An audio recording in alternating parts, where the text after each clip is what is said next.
Ayun, okay, alright. Magandang gabi po sa inyong lahat. Ako po si June and welcome sa panibagong episode ng ating vlog. Panibagong good news naman po itong balita natin. Isishare ko lang sa inyo. Good news po ito dahil si Philip Salvador at si Marcoleta ay pumasok na po sa Magic 12 sa survey sa senatorial election. So ito po yung maganda dahil ito yung sinabi ko nung nakaraan. Sabi ko na nga ba, magkakaroon ng pagbabago ito eh. At ang hinihintay natin yung huling survey, no? Ito pong survey kasi nito ginanap noong March 23 yata hanggang 29. At ang hinihintay nating isang survey na lang ay yung survey ng April. Ilalabas naman yan sa Mayo, mga first week of May or mga bago mag-eleksyon, no? So doon po mamaya makikita natin, bibigyan ko ng analysis yan. Doon po sa magiging resulta nun, maaaring yun na po yung pinakamalapit sa totoong magiging resulta, no? Mamaya itatalakayin natin yan. Panoorin po muna natin itong balita ng ano ba to? TV5. Pumasok sa top 12 ng bagong senatorial survey ng Pulse Asia sina Philip Salvador, Ayun. Bam Aquino at Rodante Marcoleta. Ayun. Nasa tayo ng balitang yan, si John Aroa. Higit isang buwan na lang bago ang bilang Pilipino 2025 sa mga kumakandidatong senador, 16 ang may statistical chance of winning o yung may pag-asang pumasok sa Magic 12 ayon sa pinakabagong senatorial survey ng Pulse Asia. Sunong nakuha ni re-election ni Senator Bongo ang unang pwesto sa 61.9%, tabla naman sa ikalawa hanggang sa ikatlong service na Erwin Tulfo at Bato de la Rosa. Pumang-apat naman si Tito Soto. Sumusunod sa kanila sina Pia Cayetano, Bong Revilla, Ping Lacson, Willie Revillame, Ben Tulfo at Abby Binay. Hindi rin nalalayo ang pwesto ni Lito Lapid at Manny Pacquiao. Si Philip Salvador, unang beses nakapasok sa top 12 survey.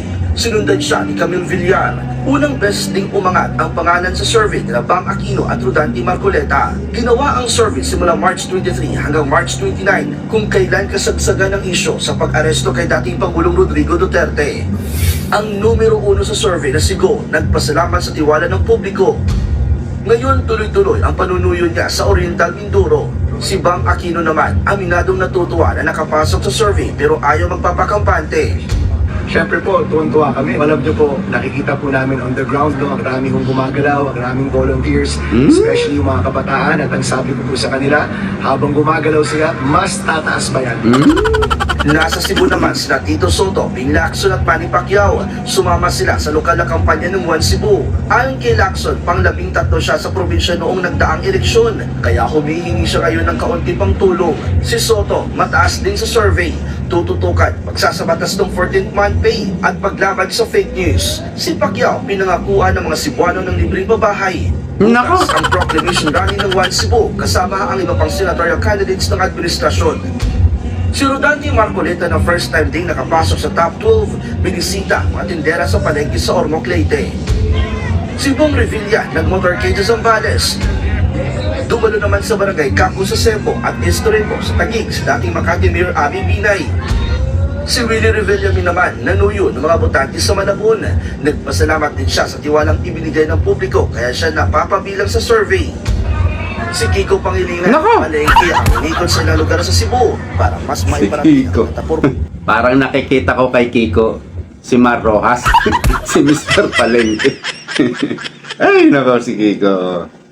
Mas maiparating ang nataporma niya sa agrikultura. Si Ariel Kirubing, ibinahagi ang karanasan sa pagiging sundalo sa Lapu-Lapu City, Cebu. Mga tsuper at pasahero naman sa Bohol ang kinausap ni Bonifacio Busita. Bumisita naman sa munisipyo ng Iloilo si Luke Espirito. Nagbabalita mula sa frontline. Komunista yan. Alright. So, ayun po, sabi ng balita, pumasok po sa Magic 12. Hindi po ito top 12, ano? Magic 12. So, bibigyan po natin ng matinding, malupit na analysis yan. Dahil ito po yung, ano, yung actual survey, ano? Number 1 si Bongo, Erwin Tulfo, and Bato, halos tie, no? Ang hinala ko rito, Bongo at De La Rosa, no? Ang number 1, Bongo. Number 2, De La Rosa. So, itong si Erwin Tulfo, sabihin natin yung alyansa, bibilangin ko lang Erwin Tulfo, 1, 2, 3, 4, 5, 6, 7, 8, 9. So 9 po yung pumasok talaga, no, sa survey. 9 yung alyansa kasi si Rebellion hindi naman siya alyansa no. So dito po yung bang lagi nating naririnig na mind conditioning. Ito po yung mga partido, mga individual na nagbabayad sa mga survey company na ipasok sila sa top 12 o at least magic 12. Ipasok sila.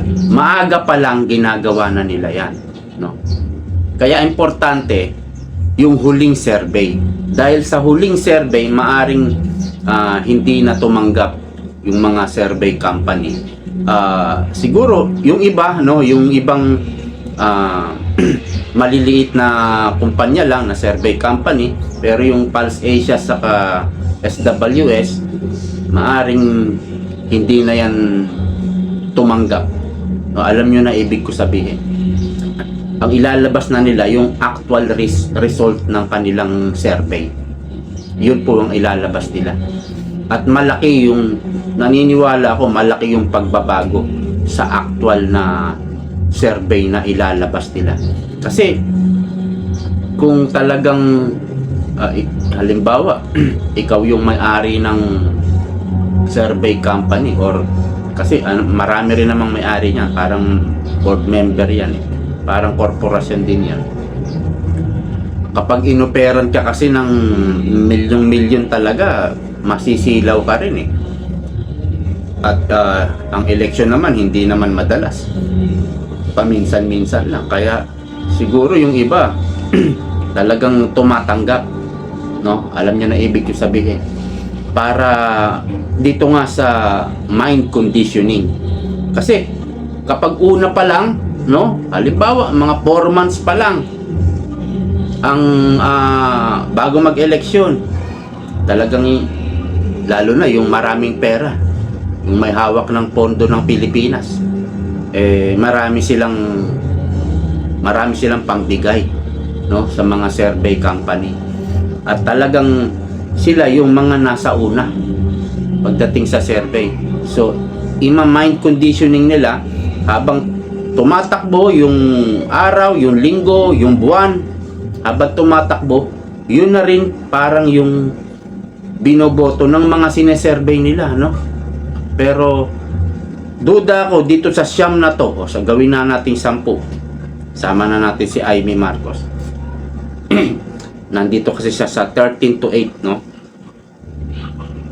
Itong 10 na ito, sigurado ako sa susunod na survey baka 5 na lang ang matira dyan. Kasi yung Pulse Asia at SWS maaaring hindi na tumanggap yan. Kung ano yung talagang sinervey nila, yun yung ilalabas nila. At hindi pa yan accurate talaga dahil nung nakaraan si Robin Padilla, hindi naman siya number 1 sa survey bago mag-eleksyon. Diba? Ang number 1 si Rapi Tulfo. Pero si Robin ang yung number 1. O diba? Si Rapi Tulfo parang pangalawa ba o pangatlo lang yata. Hindi siya number 1. Pero sa survey, siya yung talagang number 1 palagi. Kaya hindi mo rin masasabi yung kung ano yung nilabas ng survey, yung huling survey, ay yun na yung mangyayari. Kaya dito sa susunod na survey, kapag hindi na sila tumanggap at inilabas nila yung totoong survey, may malaking pagbabago po yan. So yung mind conditioning, talagang ano yan, totoo yan. Yung talagang mga nagbabayad dyan para ipasok sila sa top 12, talagang totoo yan. Totoo po talaga yan. Kaya lang, may mga prestigious survey company na iniingatan nila yung business nila. Kailangan doon sa resulta, sa resulta ng eleksyon, malapit yung survey nila. Kapag malayo, hindi na sila pagtitiwalaan. Babagsak yung kanilang kumpanya. Wala na magtitiwala sa kanila. Bakit ganito yung survey mo? Tas ito yung mga nanalo. Problema lang, syempre, kilala na natin yung mga kalaban. Kilala na natin kung ano yung kakayahan ng administrasyon. Mukhang gagawin lahat. Opo, lahat. Lahat gagawin. At lahat ibibigay. Kumbaga, baka dito sa eleksyon na to, doon pa lang sa akap tupad, AX, daang bilyon na Baka dito sa eleksyon na to, gumastos ng trilyon. Pera ng bayan. Imagine that. Baka gumastos ng trilyon itong administrasyon. Manalo lang silang magkakampi, mga magkakasabwat. Gagawin lahat po. Kasama na dyan yung dayaan. Kasama na po dyan. Pero wag kayong mawalan ng loob. Bumoto pa rin po tayo. Kung hindi kayo rehistrado, bumoto. Ngayon, ginagawa nila ng paraan yung botohan sa mga OFW sa abroad, no? At balita natin, konti lang yung nagre-register. Parang pinahihirapan nila yung rehistro. Kung paano magrehistro, parang pinahihirapan nila. Alam kasi nila, lamang na lamang ang mga Duterte. No? Lamang na lamang po yung PDP laban. Ayan po yung ginagawa nilang paraan na konti lang ang maging rehistrado para konti lang yung maging boto ng PDP laban. At pinapauso pa nila yung online voting. Ang dali pong dayain pag online voting. Kaya nga dinala yan sa Supreme Court. Sana lang, no? Wag naman sanang payagan ito ng mahal na Panginoon, ano? Ng may kapal. Wag naman sanang payagan. Kasi lugmok na ang Pilipinas lalo pang sasadsad ng bonggang-bongga ang Pilipinas pag sila na naman. Kawawa po ang pondo. Magdadambulan na naman sila dyan pag sila na naman. Lalo na sa Congress. Diyos ko. Kawawa ang pera ng bayan. Kanya-kanya dambulan niya. Parang mga gutom na gutom sa pera. So, dito po, sa ating analysis, hintayin natin yung huling survey. Sa Mayo po yan ilalabas bago mag-eleksyon. So, dito po sa survey naman ng presidente at vice president, ito muntangan na si Bongbong Marcos 29% na lang po ang kanyang performance rating. Samantalang si VP Sara from 41% tumaas po ng 50%. Imagine Bongbong Marcos 29% na lang. Si VP Sara tumaas pa ng 50%. Ito po'y epekto ng pagdukot, pagkidnap kay Pangulong Duterte. Samantalang noong nakaraan,